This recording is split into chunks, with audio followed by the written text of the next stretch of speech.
மனைவியின் ஆசை. கல்யாண மாலைக்கு வலை வீசி தேடி தேடி உள்ளூரில் மருமகள் வேண்டும் என்ற ஆசையை மட்டும் கனவாக வைத்து திவ்யாவை கண்டுபிடித்தனர் ராஜேஷின் பெற்றோர். ராஜேஷ் ஒரு தனியார் கம்பெனியில் முக்கிய பதவியில் இருப்பவன். மனதை பிடிக்கும், கலை அறிந்தவன், கோபமும் குணமும் சேர்ந்து குடிக்கொண்டிருக்கும் நல்லவன். ஆரம்பத்தில் தனக்கு இப்போ கல்யாணமே வேண்டாம் என்று அடம் பிடித்த ராஜேஷ் திவ்யாவின் புகைப்படத்தை பார்த்ததும் கோவில் புறாவாக மாறி அமைதி சிறகை அடித்து சமாதான புறாவாக மாறினான். குடும்பத்தில் ஒரே பெண்ணான திவ்யாவை தங்களின் ஒரே மகன் ராஜேஷுக்கு பேசி முடித்து கல்யாணம் வரை இழுத்து சென்று ஹனிமூனுக்கு ஊட்டிக்கு அனுப்பி வைத்து இன்று அவர்களின் வரவுக்காக ஆரத்தி கரித்து வைத்திருந்தனர் ராஜேஷின் பெற்றோர். ஹனிமூன் முடிந்த கையோடு மனைவி திவ்யாவுடன் நேராக அவளது பிறந்த வீட்டுக்கு சென்று இறங்கினார் ராஜேஷ். சிறிது நேரத்தில் பால்கனியில் இருந்த தொங்க ஊஞ்சலில் அமர்ந்து லேசாக ஆடியபடியே திவ்யா கொடுத்துவிட்டு போன ஆவி பறக்கும் நர்சூஸ் காஃபியை உறிஞ்சி குடித்து கொண்டே கைபேசி அப்பாவே அழைத்து, அப்பா நாங்கள் நேராக இவ்வாத்துக்கு அதான் அண்ணா நகருக்கு வந்தாச்சு. திவ்யாவை அம்மாவை பார்த்துட்டு அப்புறமா நான் மாத்துக்கு போகலான்னு சொன்னான். அதான் சரின்னு கோயம்பேடு பஸ் ஸ்டாண்ட்லேருந்து நேராக கால் டேக்ஸி பிடிச்சி இந்த ஆத்துக்கு வந்துட்டோம். ஹலோ அப்பா, என்னப்பா ஒன்றுமே சொல்ல மாட்டீங்க? நாங்கள் இன்னும் ஒரு 2 மணி நேரத்தில் அங்கே வந்துடுவோம். சொல்லிவிட்டு பதிலுக்கு காத்திராமல் கடமை முடிந்த எண்ணத்தில் கைபேசியை மூடி ஷர்ட் பாக்கெட்டில் வைத்துவிட்டு தொங்கும் ஊஞ்சலிருந்து எழுந்தவன் பெரும் மூச்சு விட்டபடி பால்கனி பக்கம் நின்று வேடிக்கை பார்த்து கொண்டே கையிலிருந்த காஃபியை கடைசி சொட்டு வரை உறிஞ்சி குடித்துவிட்டு டம்ளரை தரையில் வைத்த கையோடு சிகரெட்டுக்கு உயிர் கொடுத்தான். ராஜேஷோடு கூடவே சிகரெட் பாக்கெட்டும் லைட்டரும் நிழல் போல் பயணம் செய்யும். அதை அப்பப்போ தொட்டு பார்த்து நிம்மதி அடைந்து கொள்ளும் ஜாதியவன். யாரோ வரும் சத்தடி கேட்டனும் சற்று தயங்கியவனாக கையை பின்னால் கட்டி கண்டு ஓரக்கண்ணால் பக்கவாட்டில் திரும்பி பார்த்து யாரனன் பார்க்குறான். அவனது திவ்யாதான் வந்து நின்றிருந்தாள். கண்களில் லேசான அன்பு கலந்த கண்டிப்போடு அவனை பொய் கோபத்தோடு முறைத்து பார்த்தாள். என்ன ராஜ் இது, இங்கே வந்து சிகரெட் ஸ்மெல் பற்ற வச்சியா? இந்த கொமட்டுறது எங்கள் அம்மாவுக்கு இதெல்லாம் அலர்ஜி தெரியாதோ? அப்பா வேற இருக்கிறார். நான் போகிறதுன்னு சகிச்சுக்கிறேன், இங்கே வேண்டாமை ப்ளீஸ். சட்டை பையிலேருந்து கைபேசி அழைத்தது. கைபேசியை எடுத்தவன், ஹலோ அம்மா சொல்லுமா. ஏண்டா நேராக அங்கே போயிட்டியாக்கும்? நல்லா இருக்குடா நீ பண்ணுறது. இப்போவே தராசு தட்டு அந்த பக்கமாக சாஞ்சிட்டதா? என்னம்மா ஏன் இப்படிலாம் பேசுகிற? திவ்யா அவன் அம்மா பார்த்துட்டு போகலான்னு சொன்னான்னு இங்கே வந்தோம். ஆச்சு, டிஃபன் சாப்பிட்டு நேராக அங்கே தானே வருவான். அதுக்குள்ளே நீ அதான் அப்போவே அப்பாட்ட இங்கே வந்த விஷயத்தை சொன்னேனே, அவர் சொல்லலையா? எல்லாம் சொன்னார். சூரத்தே இல்லாமல் வந்து சேர்ந்தது. அம்மாவின் பதில் வார்த்தைகள். பையனுக்கு கல்யாணம் பண்ணணும் தானே நீ நினச்சிக்கிட்டு இருக்க தப்பு கோகிலா. பையனை தத்து கொடுத்துட்டோன்னு நினச்சிக்கோன்னு சொன்னார். அதாண்டா ராஜு, நீக்கு மனசே கேட்கல. நீங்கள் 2 பேரும் சீக்கிரமாக வந்துடுங்கடா. அம்மாவின் கிஞ்சு குரல் அவனை தர்ம சங்கடத்தில் ஆழ்த்தியது. வரேம்மா என்று அழுத்தமாய் சொன்னவன், என்னம்மா இப்படியெல்லாம் பேசிட்டு நானா எனக்கு கல்யாணம் பண்ணி வையின்னு கேட்டேன். நான் தான் கல்யாணமே வேண்டான்னு சொன்னேனே. நீங்கள் 2 பேரும் தான் நான் என்னை கம்பல் பண்ணி என்று அவன் பேச்சை முடிக்க முன்னரே எதிர்முறையில், சரிடா தப்பு, நீ வரும்போது வா போதும் நான் வச்சிடறேன் என்று இணைப்பை துண்டித்தாள் கோகிலா. அதுக்குள்ளே அவங்களுக்கு அடுத்த கவலை வந்தாச்சு என்று நினைத்த ராஜேஷ், நாம தான் தப்பு பண்ணிட்டோமோ என்று நினைத்தவன் கூடவே இதில் என்ன இருக்குது இவ்வளோ கவலைப்படுறதுக்கு என்று தன்னையே சமாதானம் செய்து கொண்டவனாக, திவ்யா திவ்யா என்று மெதுவாக அழைத்தபடி ஹாலுக்குள் நுழைகிறான்.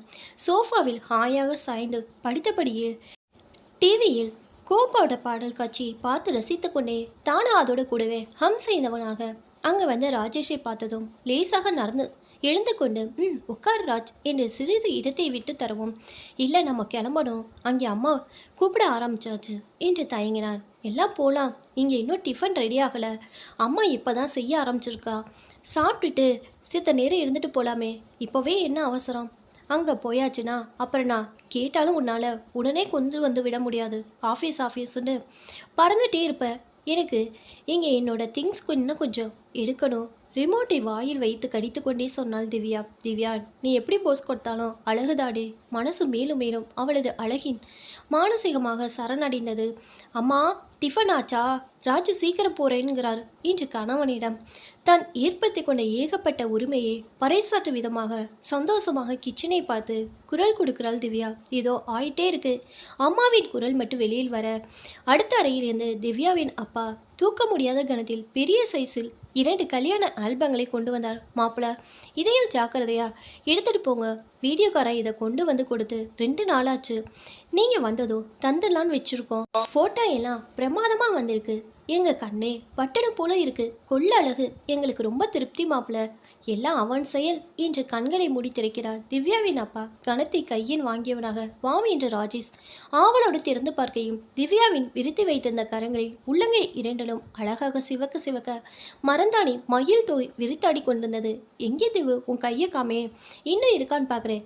எங்கே இன்னும் அப்படியே இருக்கா என்ற ஆவல் ததுமு குரலில் கேட்க, அதென்ன பெயிண்டா அப்படியே ஒட்டிட்டு இருக்க? மரந்தாணிப்பா, 2 குளியலில் காணா போச்சு. அட போச்சுடா. இப்போ நீ இதை திறந்துட்டியா? எப்படியும் இன்னும் 2 மணி நேரம் ஆகும் பாரு. அதுவரை எனக்கு ஜாலி தான் என்றதும் பட்டுன்னு ஆல்பத்தை மூடியவன், நோ அந்த ஆத்துக்கு போ, அப்பா அம்மாவோட சேர்ந்துட்டு பார்க்கலாம் என்றதும் 2 பேரும் வாங்க சாப்பிட டிஃபன் ரெடி நின்று திவ்யாவின் அம்மா வேக வேகமாக டைனிங் டேபிளை துடைத்ததும் என்னம்மா ஸ்பெஷல் கேட்டுக்கொண்டே சோஃபாவிலிருந்து எழுத திவ்யாவை பார்த்து ராஜேஷ் சிரித்தபடி, ஏன் திவ்யா, நீ அம்மாவுக்கு ஹெல்ப் பண்ண மாட்டியா? சாப்பாடு ராமி, வாசனை அடித்ததும் வந்து உட்கார்ந்துட்ட பாரு என்று ராஜேஷ் கிண்டல் செய்ய ஆரம்பித்ததும் அங்கே ஒரே சிரிப்பலை. அதைத் தொடர்ந்து, நீ மட்டும் என்னவா அங்கேருந்து பறந்து வரலையா என்று கையசைந்து சைகை காமித்த திவ்யா, அம்மா ராஜேஷுக்கு என்னை கேலி பண்ணட்ட பொழுதே போகாது என்று வெக்கம் கலந்த புன்னையோடு சொல்லிவிட்டு தலையை குடிந்து அவனை ஓரப்பார்வை பார்க்கிறாள். சாப்பாட்டு மேஜை முழுவதும் சுட சுட வெண்பொங்கல், தவா கேசரி, மெதுவட, ஃபில்டர் காஃபி என நிரம்பி வளர்ந்தது. கூடவே திவ்யாவின் அப்பா அம்மாவின் அன்பான உபசாரங்கள் அளவுக்கு மீறி சாப்பிட்டது போல இருந்தது ராஜேஷுக்கு. அவனையும் மீறிக்கொண்டு ஏப்போ வந்தது அவனுக்கு. சாப்பான் ராமன் என்று சிரிக்கிறார் திவ்யா. மாமி, பில் எவ்வளோ என்று வேடிக்கையாக கேட்டுவிடு திவ்யாவை பார்க்கிறான் ராஜேஷ். உன்னால் எவ்வளோ முடியுமோ அவ்வளோ, ஆனால் நாங்கள் வெறும் டாலர் தான் அக்செப்ட் பண்ணுவோம், நோ இந்தியன் ருப்பி. இல்லையாம்மா என்று திவ்யா சொல்லி சிரிக்கிறாள். ஆகா, கொடுத்துட்டா போச்சு. என்கிட்ட ரெடியா 2 திருப்பதி டாலர் இருக்கே. 2 ஒயிட் 1 ரெட் என்று ராஜேஷும் சலிக்காமல் பதில் சொல்ல திவ்யா கிரென்று குரல் கொடுக்கிறாள். இவர்கள் சந்தோஷத்தில் அந்த வீடே கலகலவென்றாகிறது. மாமி, ஜோக்ஸ் அப்பார்ட், நிஜமாவே ஸ்டார் ஹோட்டல் தோத்தது போங்க. கைமணம் இதை தான் சொல்லுவாளோ? சூப்பர் என்றவன், எங்கள் அம்மா கூட இப்படி தான் ரொம்ப நன்னா சமைப்பா. அப்படியா? திவ்யாவை தான் இனிமேல் அவங்ககிட்ட வந்து எல்லாம் கற்றுக்கணும் என்று அவளது அம்மா சொன்னதும் திவ்யாவின் மனம் ஒரு நிமிடத்தில் சுருங்கியது. முகத்தை சிரித்தபடி வைக்க முயற்சி செய்து தோற்றவளாக, உங்கள் அம்மா கிட்ட சொல்லி இனிமேல் எனக்கு சமைத்து கற்றுத்தர சொல்லி ராஜேஷ் குரலில் சற்று கண்டிப்பை வரவழைத்து சொல்கிறாள் திவ்யா. நான் இன்னும் கொஞ்சம் வருஷம் உயிரோடு இருக்கிறேனே. இதை கேட்டதும் கொள்ள என்று சிரித்தவள், சரி சரி கிளம்பு. அங்கே அம்மா எது பார்த்துட்டு இருப்பா. அப்போவே ஃபோன் பண்ணியாச்சு. ஆமாம் திவ்யா, நீ ஊர்லேருந்து வாங்கின புது ட்ரெஸ்ஸு உன் அம்மா கிட்ட காமிச்சியா? இப்போ தானே திவ்யா கல்யாணத்துக்கு நிறைய புது ட்ரெஸ் வாங்கினானே, ஊர்லேயும் போய் வாங்கினியா என்று திவ்யாவின் அம்மா, இவ சரியான ட்ரெஸ் பைத்தியம், வாங்கிட்டே இருக்கணும் இவளுக்கு. அப்பாடா, உன்னை ஒரு வழியா இவர் தலையில் ஏற்றி விட்டாச்சு. இனி நீயாச்சு அவராச்சு என்று வேடிக்கையாக சொன்ன அம்மாவை பார்த்து அம்மா என்று சத்தமாக கத்தியவள், உங்கள் திட்டம் புரிஞ்சு போச்சு. நான் உங்களுக்கு பாரம், அப்படித்தானே? நான் பாட்டுக்கு வேலைக்கு போய்கிட்டு இருந்தேன். உங்களை கல்யாணம் பண்ணி வைங்கன்னு கேட்டேனா? நீங்களா தானே என்று ஆரம்பிக்கும். அதனால் என்ன மாமி, நாங்கள் ஊட்டி போன ஞாபகார்த்தமாக ஒரு புது ட்ரெஸ் திவ்யா ஆசைப்பட்டால் எனக்கு பிடிச்சிருந்தது, அதான் வாங்கணும். ராஜேஷின் சமாதான குரல் அந்த சூழ்நிலையை சுமூகப்படுத்தியது. அதுக்கெல்லாம் மாப்பிள்ள, நாங்களும் அவளுக்கு சொல்லி சொல்லி தான் வளர்த்துருக்குறோம். இப்போ ட்ரெண்டே மாறிப்போச்சு. திவ்யாவுக்கு புதுசு என்ன வந்தாலும் அதை முதல்ல வாங்கியாகணும். ஒரே பெண்ணுங்கிறனால செல்ல வேற ஷேரிங்கிற பேச்சுக்கே இடமில்ல. அதனால் தொடர்ந்து சொல்ல முடியாமல் எதுவோ தடுக்க திவ்யாவை பார்க்கிறா அவளது அப்பா. அதனால் என்னப்பா, கம் அவுட். அதுக்கு இல்லை, சரிமா விடு.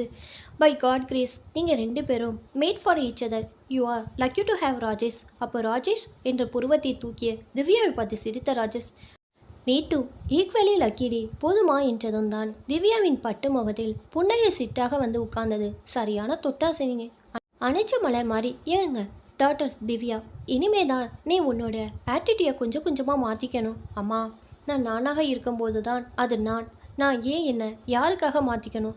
எனக்காக வேறு யார் அவளை மாற்றிக்க போகிறா? ஐ ஆம் ஆல்வேஸ் ரிமைன் தி சேம். அம்மா, ஊட்டியில் ஒரு ஷாப், அங்கே ரொம்ப அழகான இயரிங் பார்த்தேன், வாங்கியிருப்பேன். ஐயோ பாவம், போனால் போகிறதுன்னு விட்டுட்டேன். இல்லாட்டி அங்கே ஒரு 20,000 ஊற்றியிருப்பேன். எமரல்டு ஸ்டோன் வச்சது அப்படியே கண்ணில் நிற்கிது. அதுக்கு என்ன, நெக்ஸ்ட் டைம் வாங்கினா போச்சு. நான் ஒன்றும் இதுக்கெல்லாம் அசர ஆள் இல்லை மேடம் என்கிறான் ராஜேஷ். அடுத்த தடவை ஹனிமூன் போனாவா போச்சுடா. இப்போ நீ பதிலுக்கு கடிக்கிறியா? ஒரு தடவை ஹனிமூன் போயிட்டு வந்தா, இப்போ இங்கேண்ணா பாதி தேஞ்சு போயாச்சு. நல்லா தானே இருக்கா கண்ணா? இன்னும் கொஞ்சம் பூசுனாப்புல.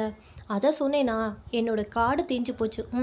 அதெல்லாம் உனக்கு புரியாது. நான் சொன்னது அடுத்த தடவை எமரல் ஸ்டோன் தோடு வாங்கிக்கலான்னு சொன்னேன். சரி, கிளம்புவோம், போகலாமா?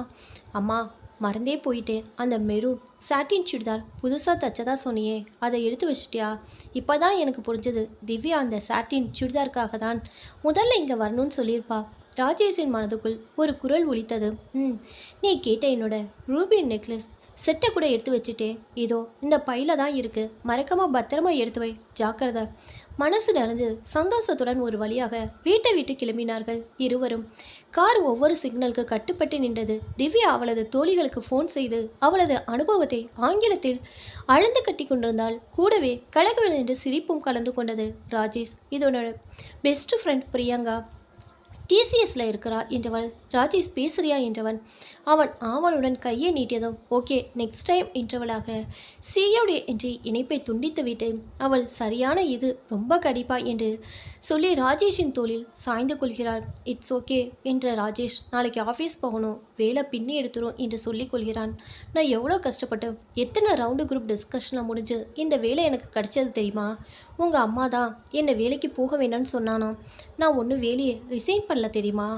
சும்மா லாங் லீவ் தான் எழுதி கொடுத்துருக்குறேன். எனக்கு இந்த ஐடியாவை கொடுத்ததே பிரியங்கா தான் என்றவள். அச்சோ, சீக்ரெட்டை லீக் பண்ணிட்டேனே என்று நாக்கை கடித்தவள். இந்த விஷயம் என் பேரண்ட்ஸ்க்கு கூட தெரியாது, நான் சொல்லவே இல்லை என்றவள். நீயும் மனசு வச்சுக்கோ ஓகே என்றவன் ஜன்னல் வழியாக வெளியே பார்வையை திருப்பினான். அநேகமாக இன்னைக்கு நாம என் ஃப்ரெண்டை அரவிந்த் வீட்டுக்கு ஈவினிங் போயிட்டு வரலாம், டின்னருக்கு கூப்பிட்டான். உனக்கு முடியுமா என்று அக்கறையோடு கேட்கும் ராஜேஷை பார்த்தவள். இன்னைக்கா? வேண்டா ராஜ், நெக்ஸ்ட் வீக் பார்த்துக்கலாம். நீ அவங்களுக்கு ஃபோன் பண்ணியே சொல்லிடு. இன்றைக்கி வேண்டாம், நான் ரொம்ப டயர்ட். நீயும் தானே? ஓகே டன் என்றவன் கைபேசியை தேடினார் ராஜேஷ். நீ ரொம்ப understanding, I love you so much என்று அதிரடியாக சொன்னவள். மின்னலோடு பார்க்கிறான் ராஜேஷ். அதற்குள் வீடு வந்துவிட காரின் தலையை கண்டதும் ஆர்த்தி தட்டுவது ஆவலாக வந்து நின்ற ராஜேஷின் அம்மாவும் அப்பாவும் வாங்க வாங்க என்று மகிழ அழைத்து ஆரத்தி சுற்றி காட்டி வலது கால் எடுத்து வச்சு வாமா திவ்யா, பிரயாணம் நன்னா இருந்ததா?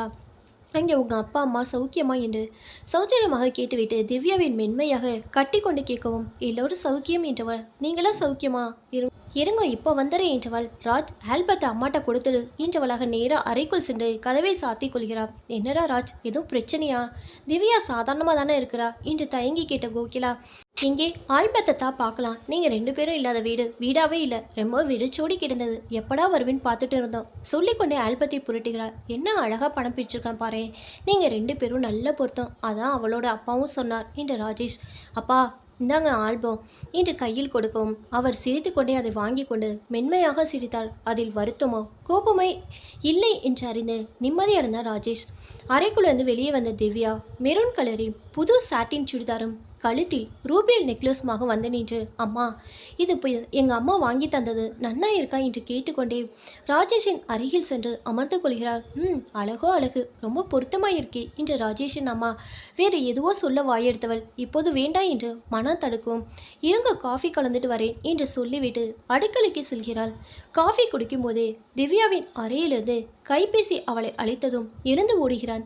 அதன் பின்பு அரை மணி நேரமாகியும் வெளியே வராமல் இருந்து கொண்டு ராஜேஷ் எழுந்து உள்ளே போகிறான். அங்கே திவ்யா படுத்து தூங்கி கொண்டிருப்பதை பார்த்து பாவம் காரில் வரும்போதே சொன்னாலே ரொம்ப டயர்டாக இருக்கேன், இன்னைக்கு டின்னருக்கு கூட அரவிந்த் வீட்டுக்கு வர முடியாது, நான் தான் மறந்துட்டேன் என்று நினைத்தவன். அம்மா திவ்யா ரொம்ப டயர்டாக தூங்குறா, தப்பாக நினச்சிக்காத.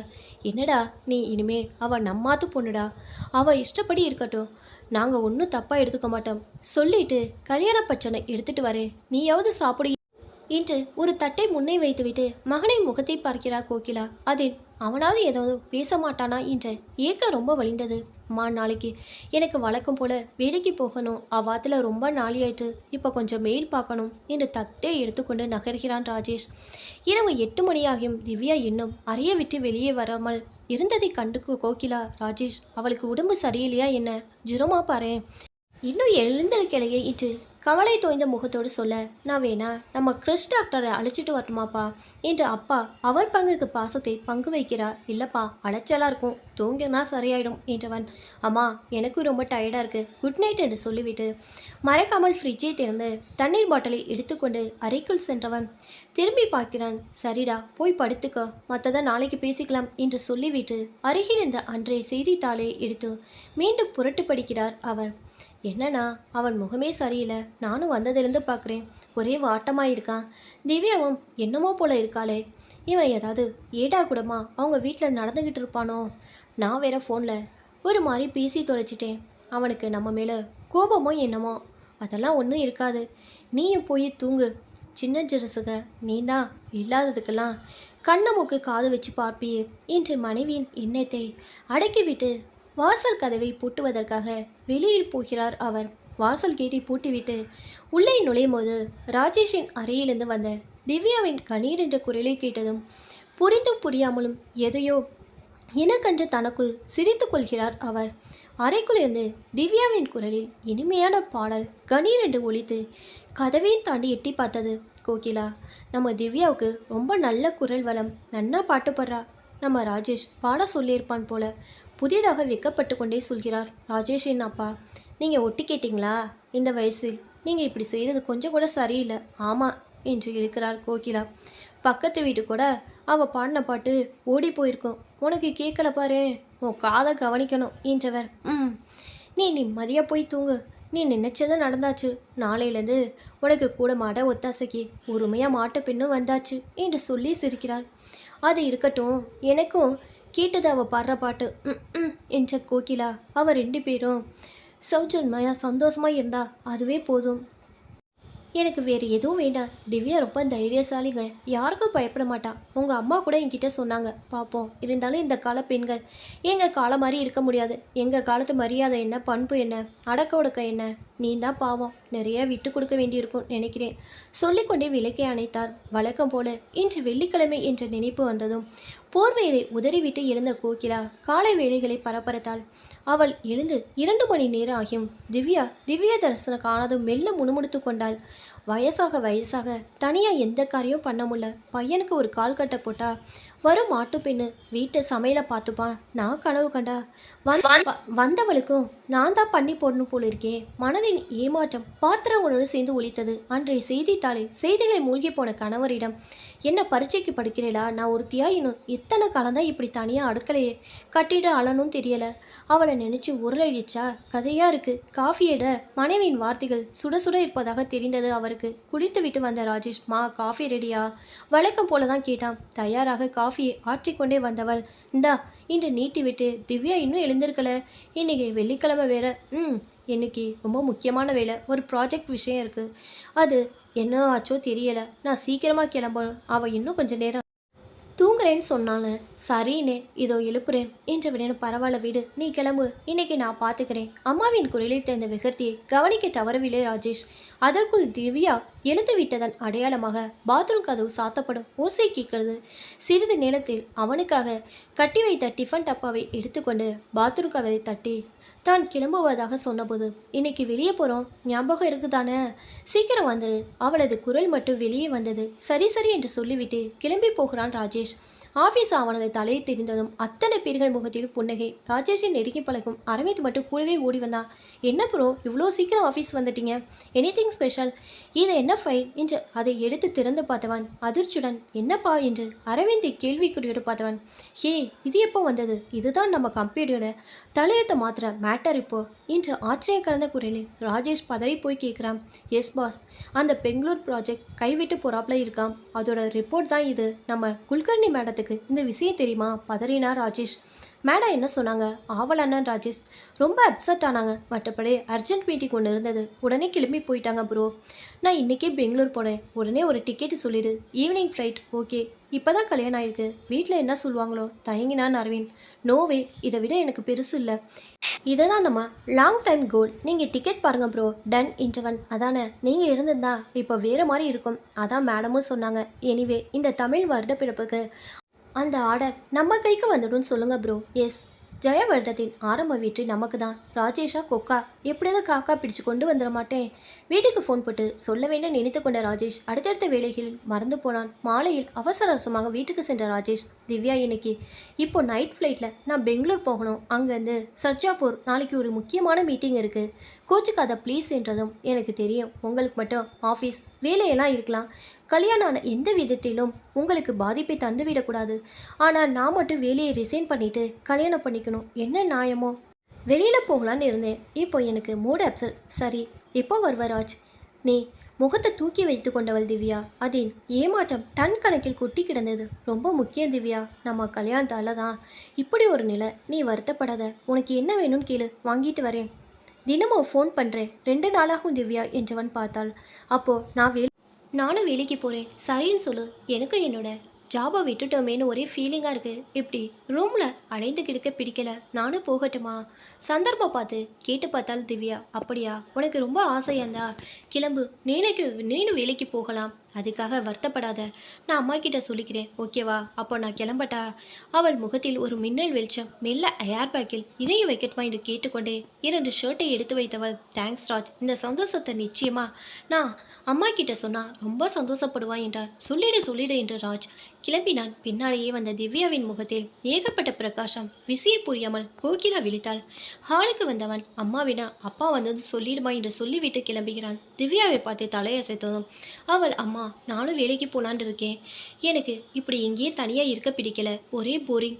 எப்படி தான் நீங்கள் அம்மா எல்லாம் வீட்டில் அடைந்து கிடக்கிறீங்களோ என்று சிலுத்து கொண்டவளாக தோலை குலுக்கிக் கொள்கிறார். வாசலில் ராஜேஷ்காக வந்து நின்ற ஆஃபீஸ் காரில் ஏறியதும் கார் கிளம்பியதும் ராஜேஷின் முகத்தை கண்ணாடி மறந்து மூடியது.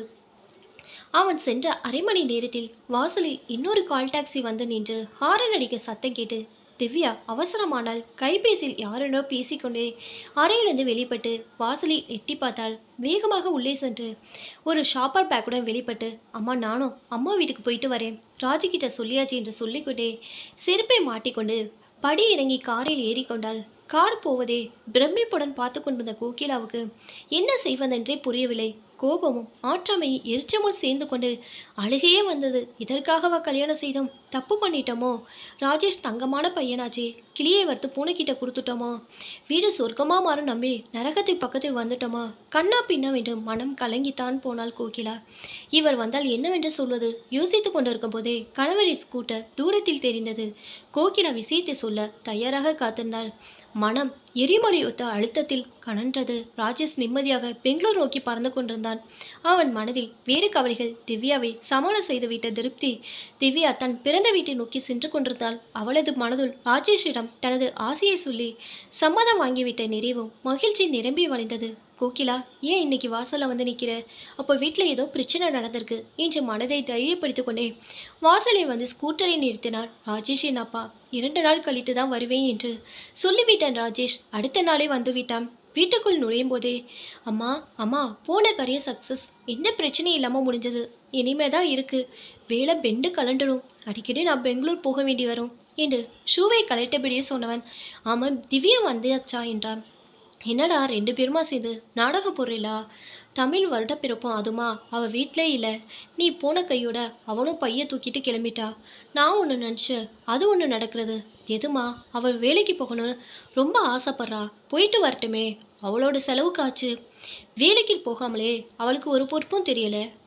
பெரியவகிட்ட எப்படி நடந்துக்கணும் கூட சொல்லி தரலன்னு சந்தேகமாக இருக்குது. ஆரம்பமே இப்படி இருந்தா அடுத்தது எப்படி போகும் சொல்லியா தெரியணும்? என்னமோ போ. எதுக்கும் நீ கொஞ்சம் இதுவாகவே இரு. ஆரம்பத்தில் குனிஞ்சா அப்புறம் வாழ்நாள் பூரா குட்டுப்பட வேண்டியதாம். நம்ம அப்பா மாதிரியா? அதை சொல்லலை. நீ தான் ஆஃபீஸ் விஷயமா பெங்களூர் கிளம்பினே. கூடவே அவளும் கிளம்பிட்டா. எல்லாம் உன்கிட்ட சொல்லியாச்சாம். குரலும் துணியும் வேறு விதமாக ஒலித்ததை கண்ட ராஜேஷ் மனதுக்குள் கல்யாணத்துக்கு முன்னால இருந்த அம்மா வேற, இப்ப பேசுற அம்மா வேற என்று தோன்றியது. இந்த எண்ணத்தை வளர விடக்கூடாது, அப்புறம் வீடே நரகமாயிடும், நான் மத்தளமாயிடுவேன். அவன் நினைத்தது தும் என்ற சத்தத்துடன் வந்து விழுந்தது. அடுக்கையில் ஜாமான்கள். அம்மா என்னாச்சுமா? இப்போதெல்லாம் கிச்சன் உனக்கு குருசேத்திரம் நடக்கிறான், இடமாற்றம் இருக்கே. சமையலுக்கு ஆள் போட்டுடவா? நன்னா போடுவ.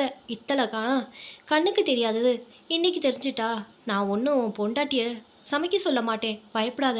ஒரே நாளில் இப்படி சாஞ்சு போகும் என்னோட படின்னு யார் கண்டா? ஐயோ அம்மா, அவள் அம்மா வீட்டுக்கு போயிருக்கா. நான் வரும்போது என்னையும் அங்கே வந்து அவளை அழைச்சிக்க சொல்லி ஃபோனில் சொன்னான். நான் தான் உன்கிட்ட கொஞ்சம் தனியாக பேசணும் இருந்தேன், நேராக இங்கே வந்துட்டேன். கோகிலாவின் முகத்தில் லேசான மாற்றம், மனம் தடுமாறியதுக்கான அறிகுறி அதில் தெரிந்தது. அப்படி என்னடா விஷயம்? என்கிட்ட தனியாக பேசுகிற அளவுக்கு ஏகப்பட்ட சந்தேகத்துடன் பார்த்தாலாமா? நான் சொல்ல வந்ததை அமைதியா முழுசா கேளு. எனக்கும் ஆரம்பத்துலேருந்து லேடி பாஸ் தான் இருந்தாங்கம்மா, உனக்கே தெரியும். அவளாம் எடுக்கும் முடிவு அதிரடிகளை நன்னா புரிஞ்சுட்டு என்னையே நான் இவ்வளோ தூரத்துக்கு வளர்த்துட்டு வந்திருக்கேன். ஸோ இந்த காலத்து பெண்களுக்கு சுயமாக சிந்திக்கிற தன்மை அதிகமாக இருக்கிறதுனால சுதந்திர உணர்வும் நிறையவே இருக்குது. கூடவே ஈகோவும் வந்துடுது. திவ்யா கிட்டேயும் ஈகோ இருக்குது. அவளுக்கு இருக்கிற ஈகோவை நான் தப்புன்னு சொல்லக்கூடாது. அது அவளோட சுபாவம் இல்லை. முதல்ல அவள் வழிக்கே தான் இனி நான் போக போகிறேன். நீ என்னோட அம்மா, உனக்கு என்ன புரியும்? நீ தான் இப்போ எனக்கு சப்போர்ட்டாக இருக்கணும். இந்த காலத்தில் கணவன் மனைவிங்கிற உறவுகளில் கிடைக்கும் பரஸ்பர மரியாதையை விட நண்பர்களாக இருந்துட்டு கிடைக்கிற உரிமை தான் குடும்பத்தில் நல்ல அஸ்திவாரமாக அமைகிறது. அவளும் நன்னா படிச்சிருக்கா, அவள் வேலைக்கு போகட்டும். அங்கேருந்து கூட பொறுப்புகளை கற்றுக்கலாம் இல்லையா? திவ்யாவுக்கு வேலைக்கு போகணும் தான் ஆசை. அப்படி தான் அவளோட சுதந்திரத்தை அவள் ரொம்ப விரும்புகிறா. அதில் யாரோ புகுந்து விடக்கூடாதுன்னு கவனமாக இருக்கிறதுல நினச்சிக்கிறா. ஒரே பெண்ணாக இருந்திருக்கா இல்லையா? அவளோட சுதந்திரத்தில் நாம் தலையிட்டால் அவள் உள்ளுக்குள்ளேயே ஒளிஞ்சு போவாள். இந்த ஒரு சின்ன விஷயந்தான் நாளைக்கு பூதாகரமாக உருவெடுக்கும். ஒரு பெரிய கப்பல் முழுகிறதுக்கு ஒரு சின்ன துளை போதும் இல்லையா? அதனால் தான் சொல்கிறேன், அவளை நீ ஆரம்பத்திலே உனக்கு ஏற்றவளை திருத்தணும் மாற்றணும்னு நினைக்காத. அவளை ஆசைங்கிற நரகத்துக்குள்ளே சிக்கி தவிக்கிறா. அதையும் நான் தப்புன்னு சொல்லலை. அப்படி பார்த்தால் ஒவ்வொருத்தரும் ஏதோ ஒரு நரகத்து பக்கத்தில் தான் தெரியாமல் உழஞ்சிட்டு இருக்கிறோம். ஏதோ எனக்கு இருக்கு பாரு இந்த சிகரெட் பழக்கம். உங்களுக்கெல்லாம் பிடிக்கலை, ஆனால் எனக்கு இதை விட முடியலை. சொல்லுடா. நான் இல்லை இல்லை, நீ என்ன சொல்ல வர? நாங்கள் தான் என்ன செய்யணும்? பொறுமை இருந்து பேசினா கோகிலா. இருமா, அதான் சொல்லிட்டு வரேன்னு. இந்த நேரத்தை தான் நீங்கள் ரெண்டு பேரும் கொஞ்சம் பொறுமையும் அமைதியாக இருந்து ஓவர் ஆக்ட் கொடுக்காம என்னோட ஒத்துழைச்சா போதும். திவ்யா நம்ம திவ்யாவா ஆயிடுவா. இன்னும் சுத்த பைத்தியக்காரன் இருக்கிறியே. அவள் மாறுவான்னு தோணலை. அவளுக்கு ரொம்ப பக்கத்தில் ஆசைங்கிற நரகம் இருக்குது. அதை தான் அவள் சொர்க்கமாக நினைக்கிறா. நினச்சிட்டு போகட்டும். எனக்கு அது புரியலன்னு தான் கஷ்டம். எனக்கு அது புரிஞ்சு போச்சு. அதை அவளுக்கும் புரிய வைக்கிறதா என்னோட கடமை. அதுக்கு ஆகும் நேரம் கால வருஷம் எல்லாம் நாம் அனுபவிச்சு தான் ஆகணும். அப்போது புது செருப்பு கடிக்குன்னு உனக்கு தெரியும், அப்படி தானம்மா? நானும் என்னோட கோபத்தாபத்தை வெளியே கொட்டினால் வீணா வீடே கெட்டு போயிடும். இத்தனை படித்து சம்பாரிச்சு என்ன உபயோகம்? நீயே சொல்லு. அவள் வீட்டில் இருந்துட்டு நாள் பூரா என்ன செய்ய போகிறா? அட்லீஸ்ட் அவளோட செலவில் அவள் ஆசைப்படுற அவளே வாங்கிட்டுமே. அந்த உரிமையை கூடவா நான் தரக்கூடாது? இல்லைடா, வீட்டில் கூட மாவோட எனக்கு உதவியா நீயும் இத்தனை காலமாக இந்த குடும்பத்துக்கு சமைச்சு போட்டு பார்த்துட்டு உனக்குன்னு என்ன வாழ்க்கை வாழ்ந்த நீ? கொஞ்சம் உனக்காக யோசி. உன் இஷ்டப்படி இருக்கு. சமையலுக்கு ஆள் போட்டுக்கலாம். எப்பவும் அதே மாதிரி கட்டுக்கோப்பா இருக்கணும்னு நினைக்கிறத விடுமா. புதுமையான உலகத்துக்கு ஏற்ற மாதிரி உன் மனசுக்கு புத்திக்கோ. திவ்யா அவள் ஆற்றுல எவ்வளோ சந்தோஷமாக இருந்தா தெரியுமா? அதே சந்தோஷத்தை அவளுக்கு எங்கேயும் கொடுக்கணும்னு நினைக்கிறேன். உனக்கு ஒன்று சொல்லட்டுமா? இந்த ஆசைக்கு வில்லனே எதிர்ப்பு தான். யாராவது அந்த ஆசையை எதிர்த்தா மட்டும்தான் அதுக்கு வீம்பு அதிகமாகும், வேண்டாததை செய்ய தூண்டும். ஆசையை எதுக்காமல் கேட்டதை கொடுத்துட்டே இருந்து பாரு. எதிர்ப்பு இல்லாத ஆசை சப்புன்னு போகும். ஆசையே இது நரகன்னு அங்கேருந்து ஓடிடும். எல்லாமே எல்லாம் அந்த எதிர்ப்பே இல்லாமல் கிடைச்சிச்சுன்னா அங்கே ஆசைக்கு என்ன வேலை சொல்லு? அவளோட இந்த சின்ன சின்ன ஆசையை நிறைவேற்றுறதுல எனக்கும் சந்தோஷம் நிச்சயமாக இருக்குமா? சரி, நீ இவ்வளோ சொல்கிற, நான் கேட்டுக்கிறேன். ஏன்னா எனக்கும் திவ்யாவை பிடிக்கும். அவள் இஷ்டப்படி வேலைக்கு போகட்டும். அப்போ நீயும் கிளம்பு. நம்ம ரெண்டு பேருமே அவத்துக்கு போயிட்டு திவ்யாவை கையோடு அழைச்சிட்டு வந்துடலாம். அவள் ரொம்ப சந்தோஷப்படுவா. மகன் சொல்லும் நியாயத்துக்கு கொஞ்சம் மனசுக்குள் இடம் கொடுத்து தான் பார்ப்போமே என்று கணக்கு போட்ட கோகிலா சரி வா என்று கிளம்புகிறாள். அச்சாரமாக ராஜேஷின் முதல் ஆசை எதிர்ப்பு இல்லாமல் நிறைவேறி புள்ளையார் சுழி போட்டது. இந்த தமிழ் வருஷ பிறப்பிலிருந்து நான் மகன் மெச்சும் மாமியார் என்று தனக்குள் சொல்லி சிரித்து கொண்டே கிளம்புகிறாள் கோகிலா.